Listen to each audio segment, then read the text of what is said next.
7ই মার্চের ভাষণ দিয়ে আমাদের এই দেশ শুরু হয়েছিল। আমাদের বঙ্গবন্ধু 7.5 কোটি মানুষ যার ডাকে একত্রিত হয়ে এই বাংলাদেশের জন্য লড়াই করেছে।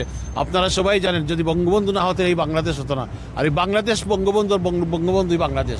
আমরা সবাই জানি এই বঙ্গবন্ধুর নেতৃত্বে আমরা এই লাল সবুজের পতাকা পেয়েছি, 56,000 বর্গমাইলের দেশ পেয়েছি। এই বাংলার রাখাল রাজা আমাদের জাতির জনক বঙ্গবন্ধু শেখ মুজিবুরকে আমরা আজকে এখানে উপস্থিত হয়েছি। তখন বাক্সজ্জে আমরা ফুল দেওয়ার জন্য আমরা সবাই বঙ্গবন্ধুর জন্য আমরা দোয়া করি, আল্লাহ যেন ওনাকে জান্নাতুল ফেরদৌস নসিব করেন। আজকে 26শে মার্চ মহান স্বাধীনতা দিবস।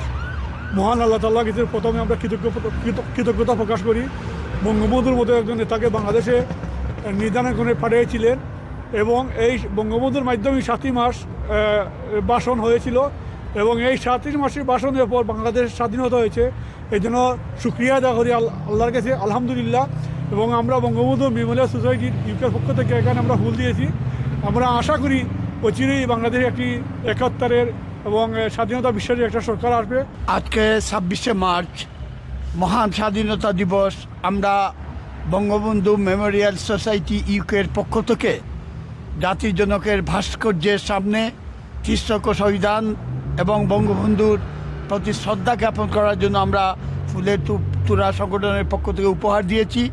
আমরা বাংলাদেশ আজকে যাতে স্বাধীনতার চেতনায় বাংলাদেশ সামনের দিকে এগিয়ে যায়, যার জন্য আমরা সকলেই ঐক্যবদ্ধভাবে একটি নির্বাচনের মাধ্যমে, সুষ্ঠু নির্বাচনের মাধ্যমে মাননীয় প্রধানমন্ত্রী জননেত্রী শেখ হাসিনাকে আবারও প্রধানমন্ত্রী হিসাবে আমরা বাংলাদেশে নিয়ে আসব, এই প্রত্যয় আমরা বঙ্গবন্ধু মেমোরিয়াল সোসাইটির পক্ষ থেকে আমরা ঘোষণা করলাম।